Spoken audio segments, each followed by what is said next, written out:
voy a tratar de hablar, de tratar un poco, son las siguientes. La primera es si, siguiendo el referéndum al que ha hecho mención el presentador, si el Reino Unido realmente está obligado a salir de la Unión Europea. Segunda, ¿qué institución del Reino Unido debe solicitar formalmente la salida del Reino Unido de la Unión? Algo que ha sido objeto de varias sentencias. La tercera, ¿a qué institución de la Unión Europea se debe notificar y cuál debe decidir finalmente? ¿Quién va a decidir sobre si el Reino Unido sale o no y en qué términos de la Unión Europea? Por último, una vez que se notifica la voluntad de salir, que es lo que ha ocurrido en efecto hoy, ¿puede el Reino Unido volverse atrás? ¿Cuánto tiempo hay para llegar a un acuerdo? Y si no hay acuerdo, ¿qué ocurre? ¿Qué ocurrirá?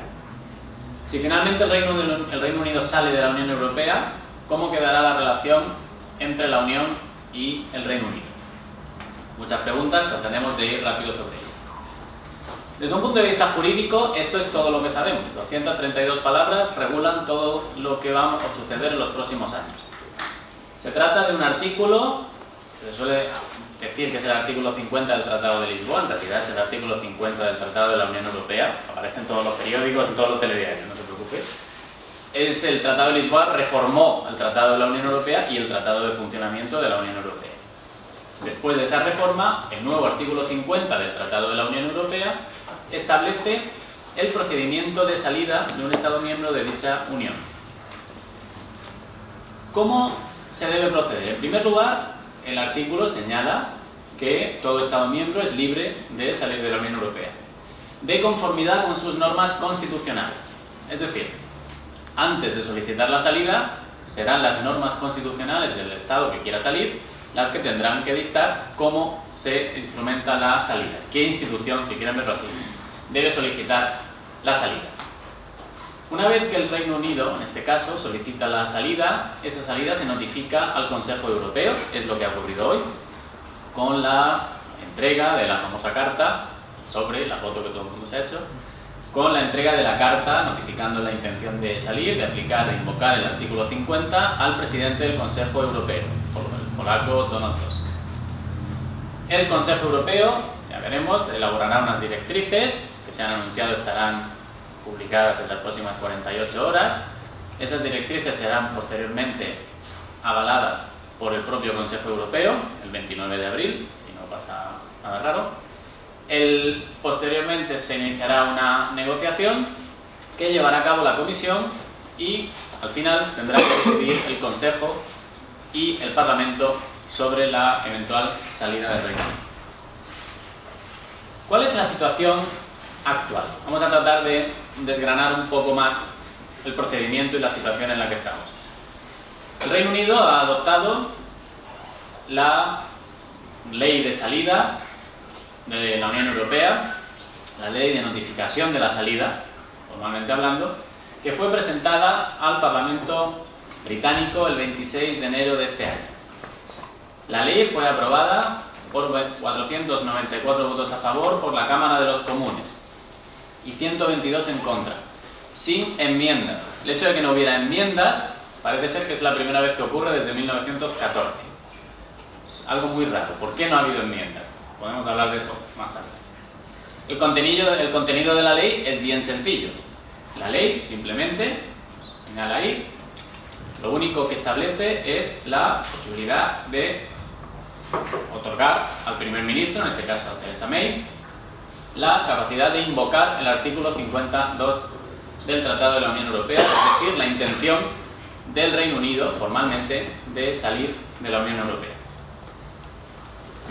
Me parece interesante comentar, aunque sea brevemente, algunas de las propuestas que se rechazaron por la Cámara de los Comunes. Una de ellas iba destinada a garantizar los derechos de los europeos que viven actualmente en el Reino Unido. Los miembros de la Cámara de los Comunes votaron en contra por 332 votos frente a 290. Una segunda enmienda, interesante también desde el punto de vista español, iba destinada a otorgar a Gibraltar la posibilidad de convocar un segundo referéndum para Gibraltar relativo a la separación. Referéndum que sabemos cómo saldría. El 96% de los gibraltareños votaron a favor de la permanencia en el Reino Unido. También fue rechazado, 338 frente a 288. Una tercera propuesta de enmienda iba destinada a someter a consulta popular el acuerdo que se cierre finalmente con Bruselas. La idea era que no sea una salida a ciegas, sino volver a solicitar al pueblo británico, mejor dicho, el Reino Unido, que se pronuncie sobre la eventual solución definitiva de acuerdo, el acuerdo final que se alcance con la Unión Europea. También se rechazó. El Gobierno y la Cámara de los Comunes, eventualmente, solo aceptó someter a votación en el Parlamento británico el acuerdo de salida antes de que el texto se envíe a la Eurocámara. Es decir, una vez que el Reino Unido y la Comisión Europea hayan alcanzado un principio de acuerdo, ese acuerdo, antes de ser enviado al Parlamento Europeo, será enviado al Parlamento británico. Y el Parlamento deberá pronunciarse sobre el mismo. Se trata de una enmienda que se aceptó, mejor dicho, fue una propia modificación en lugar de una enmienda, fue una modificación propuesta por el Gobierno del Reino Unido. Se trata de una enmienda que algunos han considerado que encierra una trampa. En primer lugar, la modificación, mejor dicho, se presentó cuando se reveló evidente que los miembros de la Cámara de los Comunes iban a votar en contra de la ley si no se aceptaba esta propuesta. Por tanto, era una enmienda que tenía que aprobar. Y en segundo lugar, la trampa, como han mencionado algunos, reside en que el Parlamento británico se va a pronunciar sí o no. Tal y como se ha propuesto la ley, el Parlamento británico tendrá que votar si sí o no al acuerdo finalmente alcanzado entre la Unión y el Reino Unido. Con esto quiero decir que si la respuesta es no, en principio, el Reino Unido saldría de la Unión sin acuerdo, lo que es una solución muy mala para el Reino Unido. Por tanto, dicen algunos que se trata de una estrategia bien llevada a cabo por el Gobierno para, de hecho, forzar al Parlamento británico a decir que sí, que prácticamente cualquier acuerdo es mejor que no acuerdo, o la ausencia del mismo. De hecho, ya se ha formulado desde un punto de vista jurídico qué ocurriría si el Parlamento inglés solicita enmiendas. El Gobierno ya ha dicho que las va a rechazar. La respuesta es sí o no. Y si el Parlamento de la Unión, asumamos que el Parlamento británico dice que sí al acuerdo, entonces el acuerdo pasaría al Parlamento Europeo. ¿Debe el Parlamento Europeo votar sí o no? ¿O puede el Parlamento Europeo proponer enmiendas?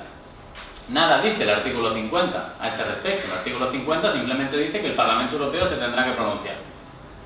De hecho, uno de los redactores del artículo 50, Lord Kerr, británico, ya ha dicho que este artículo se redactó para no ser aplicado. De ahí que sea tan vago y tan ambiguo. Se hizo para no aplicarse nunca. Se hizo para satisfacer a la opinión pública.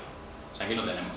No sabemos qué ocurrirá. Si el Parlamento Europeo decide proponer enmiendas al texto negociado y aprobado por el Gobierno y el Parlamento británico y la Comisión, no sabemos exactamente qué pasa. Si habría que empezar desde el principio o si llegaríamos a la conclusión de que no haya acuerdo.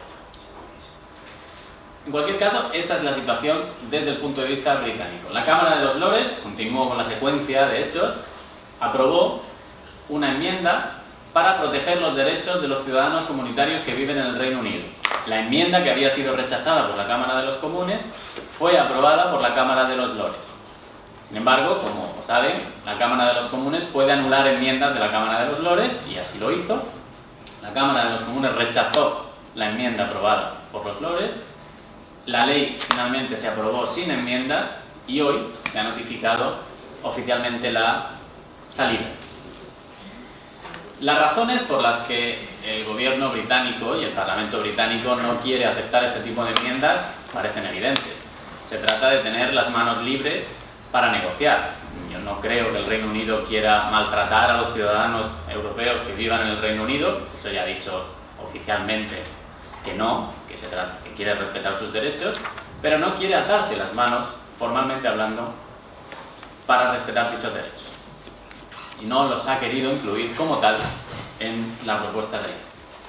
Pues bien, el marco jurídico británico, que es según el artículo 50 el primer paso, se podrá notificar la salida conforme a las reglas constitucionales del Estado que quiere salir. El marco jurídico británico, originalmente, el gobierno del Reino Unido, presidido por Theresa May, quería solicitar la salida sin contar con el Parlamento.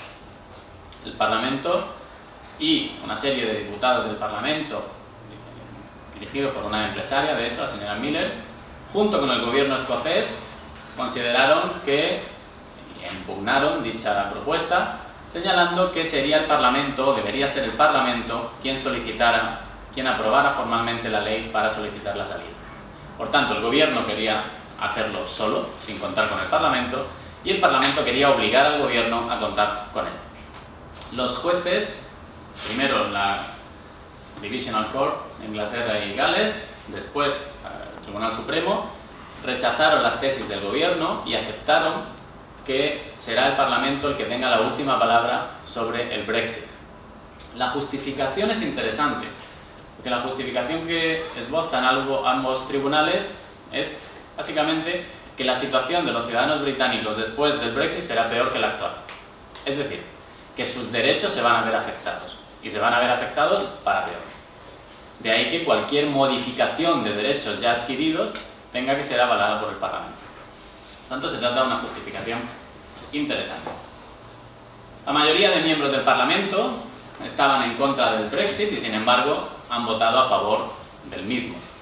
Hay quien se ha preguntado si deberían haberse abstenido o deberían haberse convocado elecciones. Es una pregunta, obviamente, que dejo abierta y que se acerca más a la ciencia política que al derecho. Una vez que se invoca el artículo 50, se debe salir. Eso es lo que ha sostenido y sostiene hoy mismo la primera ministra del Reino Unido. Ha vuelto a decir que este procedimiento es irrevocable. ¿Es eso cierto? ¿Es cierto que una vez que se invoca el artículo 50 ya no hay vuelta atrás? El gobierno sostuvo en el primer pleito que tuvo frente al Parlamento que así era, que el artículo 50 era irrevocable. La mayor parte de académicos que se han pronunciado al respecto consideran que esto no tiene ninguna base jurídica. ¿Por qué va a ser irrevocable el artículo 50? Porque no puede cambiar de opinión el pueblo británico, el gobierno británico o el Parlamento británico. De hecho, el Convenio de Viena sobre el Derecho de los Tratados, que se aplica supletoriamente a los tratados de la Unión Europea, señala claramente, en su artículo 68, que la notificación de retirada de un tratado internacional se puede retirar en cualquier momento antes de que la misma surta efecto. Tanto el Reino Unido, dentro de 2 años, menos un día, podría decir, bueno, todo esto ha sido un incidente lamentable, pero en realidad no queremos salir del Reino Unido. Y eso es perfectamente válido en derecho internacional. En segunda instancia, es decir, ante el Tribunal Supremo, el gobierno británico evitó mencionar la presunta irrevocabilidad del artículo 50. ¿Y por qué el Reino Unido no insistió en sus tesis? Si puedo preguntar al público. ¿Alguna razón se les ocurre? ¿Por qué el Reino Unido, que había defendido y que defiende tan vehementemente que el procedimiento es irreversible, dejó de defenderlo ante el Tribunal Supremo? La razón posiblemente reside en que si el Tribunal Supremo, que es el tribunal de última instancia en el Reino Unido, tuviera dudas sobre si el procedimiento es reversible o no, ¿qué debería hacer? Debería elevar una cuestión prejudicial al Tribunal de Justicia. Y habría sido el colmo ya para los ingleses que el Tribunal de Justicia de la Unión tuviera que pronunciarse sobre si pueden o no salir de la Unión Europea, que es precisamente lo que no querían, o parte de lo que no quieren que ocurra.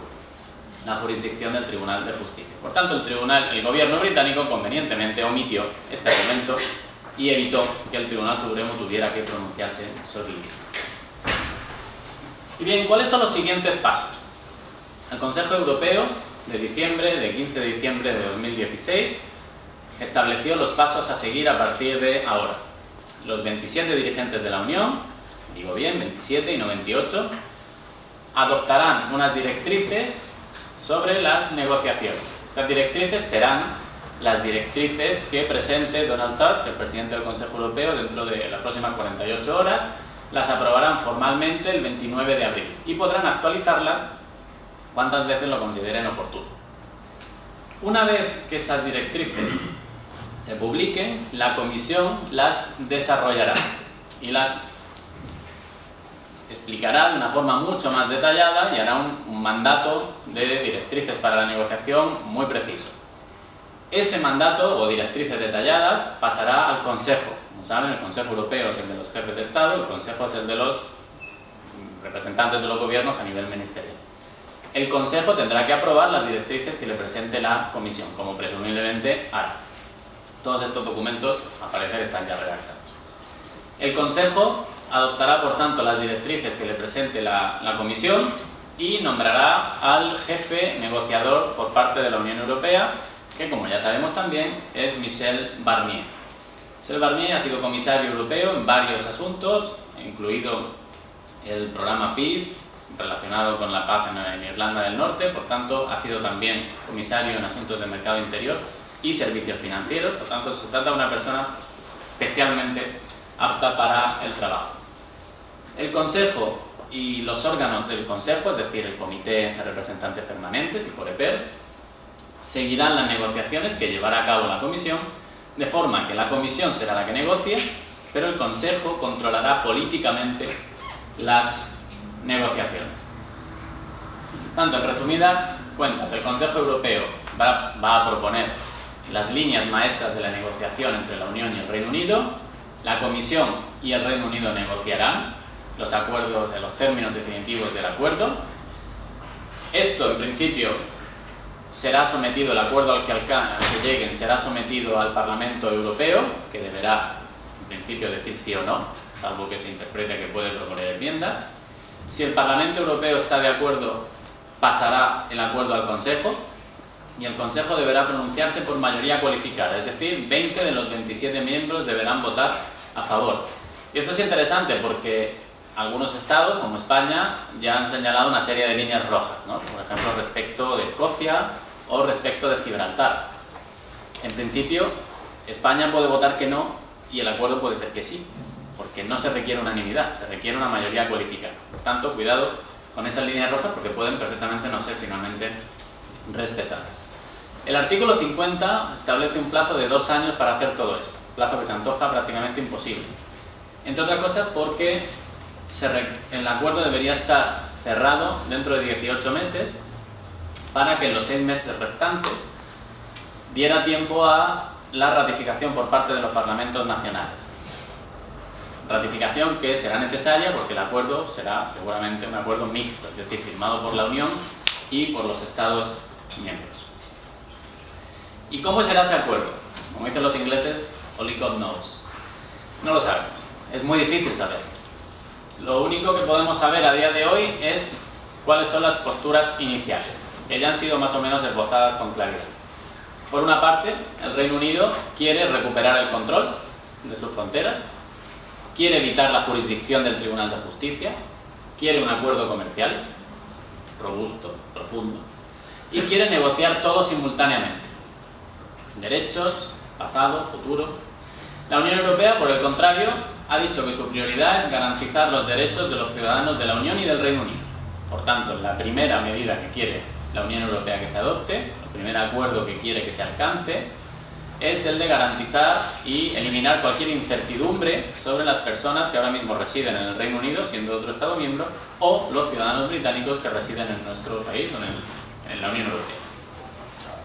La Comisión ha dicho también, a través de Michel Barnier, que una vez aclarada la situación de los ciudadanos, la primera decisión que se tiene que tomar es la de aclarar la factura de salida. Y esto en el Reino Unido ha sido recibido como algo bastante problemático. Entre otras cosas porque se estima que la factura que deberá pagar el Reino Unido gira en torno a los 60 billones de euros. ¿De dónde sale esta factura? Sale de los proyectos ya comprometidos y firmados en el reglamento europeo de inversiones y en los tratados firmados hasta 2020. Por tanto, el Reino Unido se ha comprometido como Estado miembro, como todos los demás, a financiar una serie de proyectos que expiran la mayor parte de ellos en 2020. Por tanto, hasta 2020 el Reino Unido debería pagar dichos proyectos. El Reino Unido tiene que hacerse cargo también de las pensiones de los funcionarios. El Reino Unido dice de sus funcionarios y la Unión Europea dice de los funcionarios, porque no se puede discriminar por nacionalidad. Y en tercer lugar, los Estados miembros todos han dado garantías para muchos préstamos, para los préstamos a los rescates, para los préstamos del Banco Europeo de Inversiones. Todas estas garantías generan intereses que también tienen que pagar los Estados miembros. El tercer punto que quiere tratar la Unión Europea, una vez, como dice Michel Barnier, una vez que esté clara la 60.000 millones, ¿sí? 60 billones de euros. 60.000 millones de euros. ¿Sí? Pues una vez aclarado cuáles son los derechos y una vez aclarada la factura, llega la hora de la negociación.